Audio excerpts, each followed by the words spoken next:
Well, we live in the most marketed to culture in history. $276 billion will be spent globally this year to market to us. We see thousands of ads a day.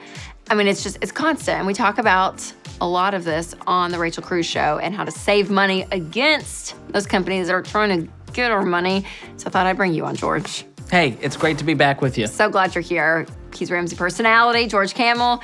And you talk a lot about this, and I love your stuff around it. That's why I wanted you on today, because personal selling, it is still alive and well. I feel like we think sometimes that, when we think of like, sleazy salesmen, we think of like door to door, like from the 80s or something. But no, like selling and companies knowing how to sell it's still a huge business. It happens a lot. I mean, it's the Girl Scouts outside the grocery store.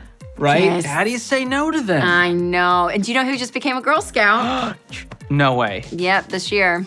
Amelia? Amelia Jane, I know. Little Girl Scout. Yes, she is. How could you say no to Amelia holding the Girl Scout cookies? No, we've not sold cookies yet, but when you said that, I was like, yes, They train them while they're young. They're going to be great salespeople. I know. But that's one way, but it's also going digital now, right? It's your old friend from high school who's messaging you like, hey, just wanted to catch up. How's things? How's the family? And then they hit you with, hey, you looking to make some money? At home, I have a great opportunity for you. Okay. Personal selling, it's alive and well, and it's one of the hardest things to resist because it's one-to-one. Yes. I can't just click out of a box. There's a real person who I have to say no to. So don't let anyone pressure you into buying something you don't need and especially can't afford. Yes, okay. So that's one thing to kind of guard against, and just to realize, not guard against, but be aware, the personal selling, that can take your money. Because like you said, you have to like reject someone. It's hard. Not like a thing. It's like a person. Right? I'm a people pleaser. It's hard for me to say no to anyone. Hey, some of them are tricky. I got invited to a party. I'm not going to give too much detail because I don't want to throw them under the bus. But anyways, we were enjoying, some beverages. I don't know. And then at the end, there was like this pitch. And I was like, oh my gosh. It's one of these parties. I was very unaware of it. Tupperware? But it took me, I'm not gonna disclose because we'll I love you. It's fine.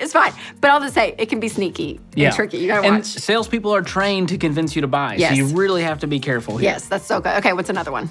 The second way is through product placement.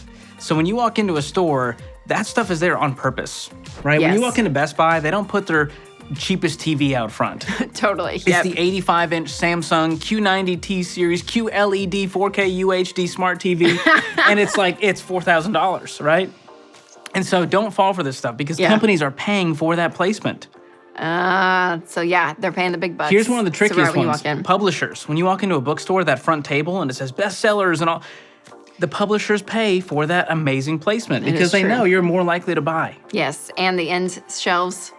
The bookend shelves, that's the key. That's where you get the books. We love a good wholesale club, me and you. And one of the things they do is they put, let's say, the rotisserie chicken. That's $4.99. And they sell 100 million of these.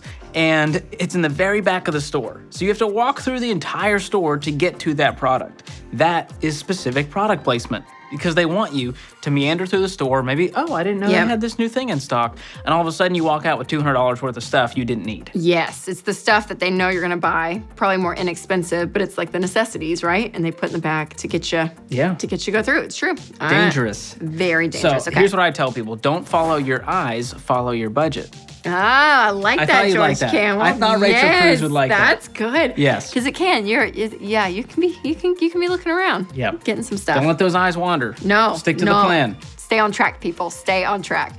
So some companies do a great job because they wrap this whole story around a product and you feel like you're part of this thing. Oh, yeah. That's a big thing, right? Yeah. I mean, the best companies do this really well. They tell great stories that draw you in and you go, I have the same shared values as Chick-fil-A, yes. right? And so you buy Patagonia clothes because you fancy yourself as an outdoors person. And that's you love called the great what? outdoors. That's called brand association. Brand association, yes. And so companies know this and they're using it, and it's not evil, but you have to understand why you're buying Patagonia and why you're buying, Yeti or a Gibson guitar or a Harley motorcycle. Yeah. And you start telling yourself the story of, I'm gonna get a motorcycle jacket and ride with the bros this weekend, and I'm gonna instead of Aaron, I'm going by Ronnie this weekend, and we're gonna hit the open trails. And so you start to really get into the story, and it can cause you to buy things to impress other people, to tell yourself a story that's not true. So just be careful that you're not buying the name brand for no reason,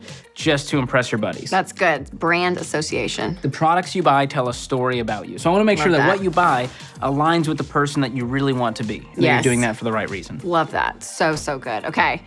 One thing I love a good sale. Ooh, you see something, it's like, it's on sale. You can justify it. I always say, just because it's a good deal doesn't mean it's a good deal for you. But sales and promotions, they will get you. They'll rope you in to spend more than what you want. Yes, I fancy myself someone who's frugal. And so sales and promotions, I go, oh my gosh, it's a great deal. I must buy now. Yep. And there's urgency around it. So there's a lot of tactics to get you a buy. And holidays are the worst, right? There's President's Day sales, Labor Day sales, 4th of July sales, Black Friday, Green Monday, Taco Tuesday, clearance aisles, BOGO, $20 off. You get free shipping with purchases of $50 or more. These are everywhere.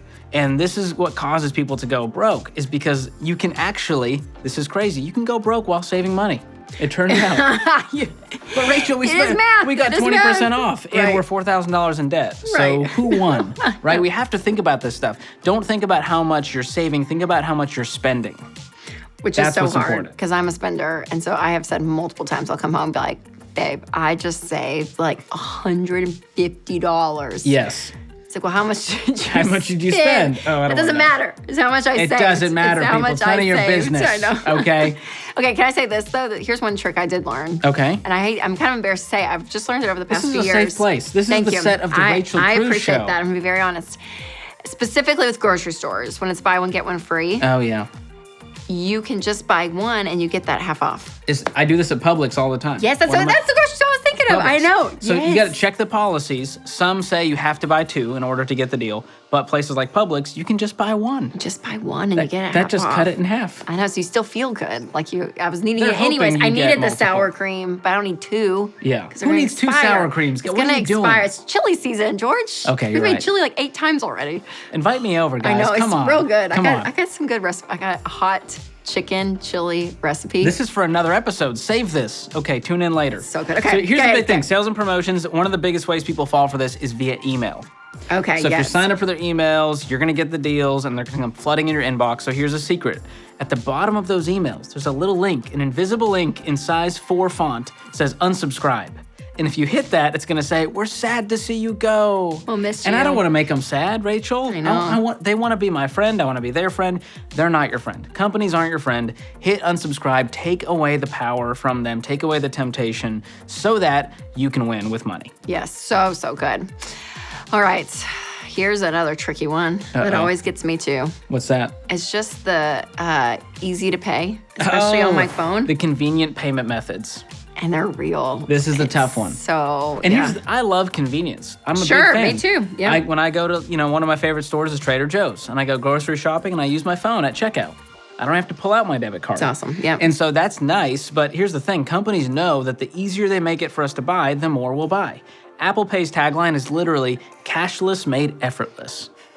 They know that the more effortless they make it, the more money we will give them. It's so true. one of my favorites, me and my wife, Whitney, have a tradition of going to Starbucks on Saturdays. We get a nice nitro cold brew, and here's what I do at Starbucks. I don't even have to pull out my phone anymore. I've got the Starbucks app loaded on my watch, and so I pull up the barcode, and I didn't realize I just spent $5.21 on a nitro cold brew. Right. Now, we budget for it, so don't get mad at me. Don't come at me in the comment section. Sure. But there's still an element of, oh, wow, we just blew $5, because it just feels good. So be aware that when you take away, that when it's so effortless and it's so friction. Convenient, you take away the friction. You take away friction, then because if you got to go to like 8 different websites to pay for something, more than likely 4 in, you're like, oh, I don't have time. Kids are crying. I gotta go. I don't have time. That's for this. why we love autofill. But when you have a tuk tuk and it scans your face. Yeah. You were telling me how you made a purchase. I did today. And it auto-filled all your information for you. It was a swipe up from Instagram. I know. And it took away the friction. It pulled up and it was a website. I don't think I've ever even bought anything from this specific website. Yes, and I go up and there was like, I could be wrong, but I swear there was like a little Instagram like logo. There was something and it said like Rachel Cruze, and I went down, I was like, wait, and I clicked it and all my information, except for my debit card, because it didn't have it saved, all my information, my address, everything was just right there. And I was like, that is the easiest. That's so easy. You know what else is easy? What's that? This isn't a want. This is a need, but Chick-fil-A. Wait, hold on. The app, this is a need. It's a need? It is a need. Chick-fil-A is a need. But on their app. Oh, yeah. And you can use Apple Pay to refill. So I'm literally in line. I'm like, oh, man. And it can auto refill whenever you run low. Yes, and I can. Oh, okay. I don't know about that. It's dangerous. I haven't done the auto refill. I still go and click the number. But it's all on Apple Pay. Papa John's app, Apple Pay. And you just double click your face. That's right. You're a Papa John's fan. I forgot. I do love Papa John's. I forgot about that. Not a sponsor, but hey, if you're listening. Not a sponsor, but I do love we Papa all love John's. Convenience, but sometimes when you're trying to stick to the budget, you have to take away the convenience. That's right. When it's not in the budget and there's not that, you get buyer's remorse because you end up buying stuff that you don't need. Big time. But at least you have the money. Yes. The next tip this is one makes me that, livid. That gets people to buy a whole lot more Financing. Going into debt, you guys. Don't do this. So here's the thing, and you know this, when you finance, here's the questions you ask. How much down? How much a month? Yep. You're concerned about the payment. Can I afford the payment? Yep. But wise spenders ask how much? That's it. That's where the question ends. And so one of the slickest ways that is happening right now with financing is buy now, pay later. Affirm, Klarna, Afterpay, Zezzle, they're all over every single retail website now. You see this. And this is where under the add to cart button, it says, hey, why pay $40? You can pay 4 easy payments of $10. They're doing this on pizzas now, Rachel. You can finance a pizza. Oh, geez. It's insane. And you know how much I love pizza. I still don't recommend What makes me really mad is these companies use the language that we do. They say, hey, we want to create financial freedom for our customers. This is what Klarna says. And they brag to retailers by showing them that the consumer spends 45% more when they use a buy now, pay later service. They know this. And I know there will be studies out, but I love the psychology behind all of this because I'm like, because we know like old school cash versus card, like those studies have been done. But I can't wait to hear what goes down, like how much. I mean, obviously we know 45% you just said, but what happens to the brand? Like when you truly take in $4.97 versus $40. Yeah. Like you automatically justify. Like it's like this. Oh yeah, I can swallow that pill. This one will hurt a little bit more. And you this go, one well, feels my better. budget's going to be freed up, Rachel. Isn't that a great thing?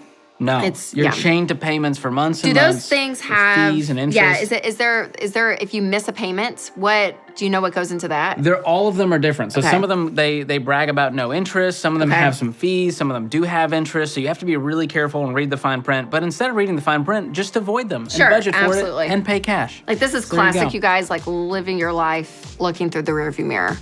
Just pay for stuff. Yes. Just pay for it. Have it in the budget, pay for it, and be done. There's something to be said that you're still not paying on a shirt 4 months later, and probably you don't even like the shirt anymore after 4 months. On it in the closet. Yes. And this happens with store credit cards too. Yes. It's the same premise, but oh my gosh. Would you like to open a TJX Rewards, Matt? No, I don't. No. Thank you. I'm done. So never finance a purchase. Absolutely. Okay, so this is all great information. So what do we do? All these tips are in my head. So now that you know how companies are going after your money, you can protect yourself, you can become a smart spender, and it actually spells out SMART. I made it real easy to remember here. So number 1, we start with self-awareness. This is the S. You've got to realize, what are my values, and will this actually add value to my life? Is this purchase really tied to my values and beliefs? And once we do that, and you say yes to that, you said, yes, this will add value to my life, then we can move to the M, which is motive. And you talk about this a lot. Yeah. Is this a want or a need? Am I buying this for the right reason? Am I buying this to appease someone or impress someone? Or am I doing it because it's retail therapy and I'm sad? That's right. These are not good motivations to make purchases, especially if they're not on the budget. Yes. So if nobody sees the purchase, do you still want it? That's the question I always ask myself. So am I buying this for the right reason? You say yes. We move on to the A, which is affordability. And that's really simple. Is this in my budget? If people answered this correctly, America wouldn't be in debt.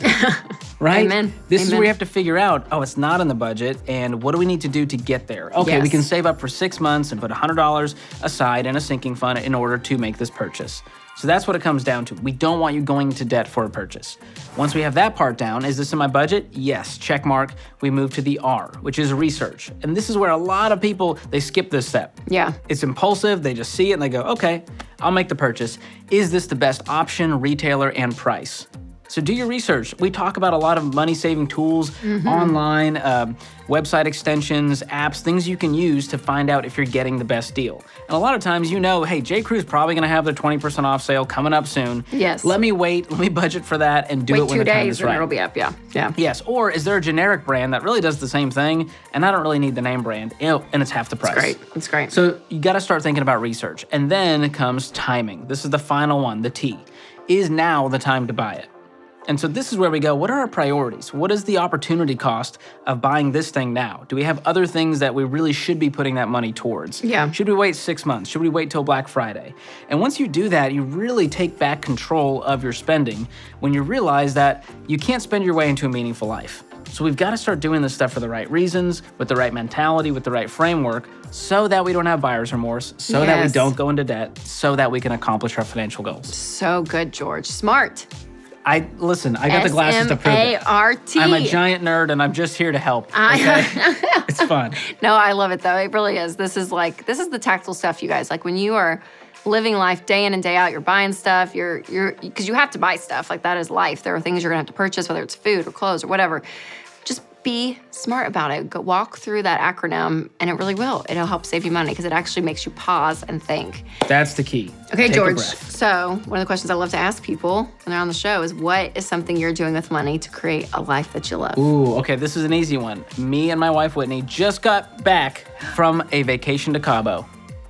And it was lovely. We created a life we love. Vacations. We did it in cash. We used Costco Travel, which I've talked about on your show. Not a sponsor. Big fan. Just great. A big fan. Yeah. And so we got a great deal. That's all-inclusive in Cabo. It was wonderful. Did you eat chips and salsa all day? So much ceviche and guac all day long. So great. And so it was awesome. Clearly, you don't know that I went because I came back 0% tan. I stay in the shade. You're protecting your skin. I stay in the shade as well. That's right. Protect the face, right?